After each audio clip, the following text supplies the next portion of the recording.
Nobody on Cedarwood Lane knew his name. They only knew what he looked like.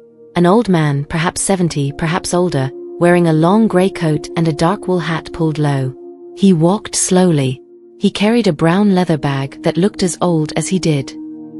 Every single Friday, without fail, he stopped in front of number 14, Cedarwood Lane, reached into his bag, and slid a small white envelope under the door. Then he walked away without looking back. The woman who lived at number 14, a young widow named Anna, 34 years old with a 5-year-old son named Ben, thought it was a mistake. A bill delivered to the wrong house. She opened it. Inside was cash. Folded neatly. No note. No name. Nothing explained. $300. Anna stood in her hallway for a long time, holding the money, looking at the door as if it might offer an answer. It did not.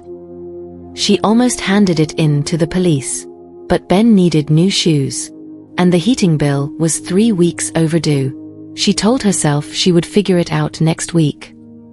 Next Friday, another envelope appeared. $300. No note. No name. Anna watched from her window that morning. She ran outside. "Excuse me," she called. "Excuse me, sir, wait."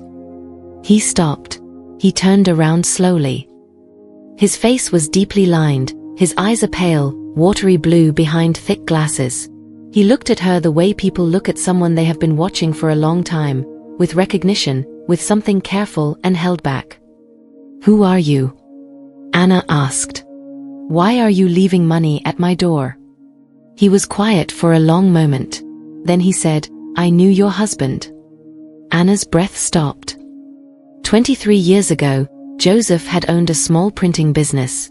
He had made bad decisions, trusted the wrong people, and lost everything.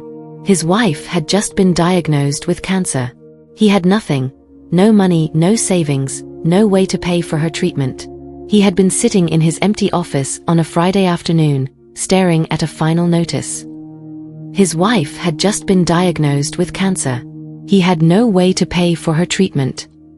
He had been sitting in his empty office on a Friday afternoon, staring at a final notice, when a young man knocked on his door. A delivery man. 20-something. Dark jacket. A warm, open face. It was David. He had come to deliver a package. But he noticed the final notice on the desk. Instead of leaving, he sat down. He listened for 2 hours.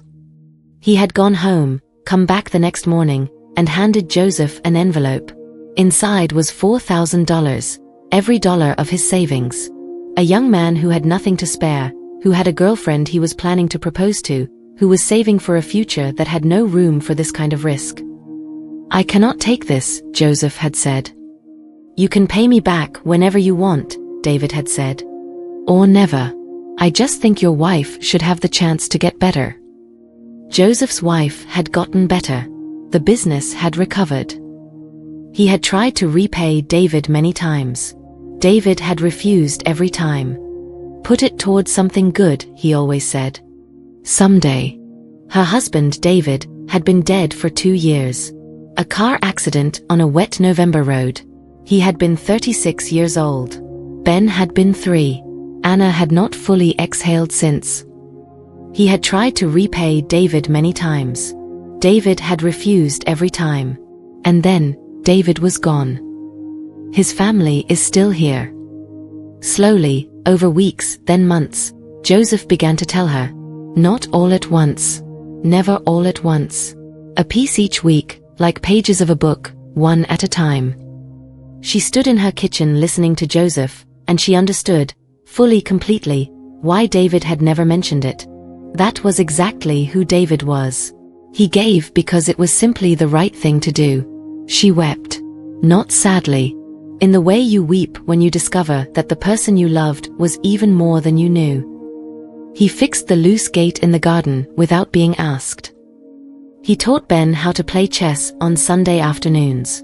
He became, without anyone naming it, family. Joseph had lost Margaret 3 years before he found Anna. He had been alone since. Then one Friday, the envelope did not come. Anna waited by the window all morning. By afternoon, she knew.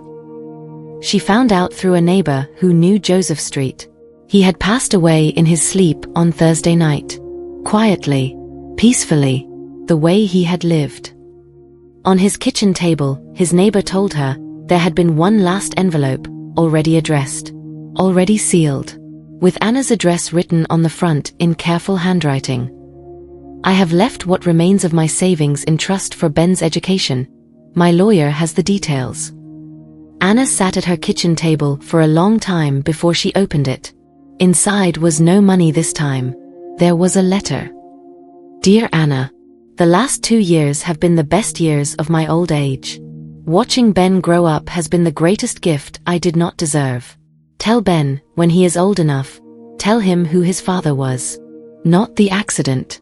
Not the loss. Tell him who David was on the days nobody was watching. That is the version of his father he deserves to carry. With all my love and gratitude, Joseph. She called Ben in from the garden. He was 7 now. Old enough. She sat him down at the kitchen table, the letter in her hands, and she began, "Let me tell you who your father was. The good you do in quiet moments, when nobody is watching, when there is no reward, when it costs you something real, does not disappear when you do. It travels forward. It finds the people who need it. It comes back, one Friday at a time, to the door of everyone your kindness ever touched. Do not wait for the right moment to be good. Every ordinary Friday is the right moment.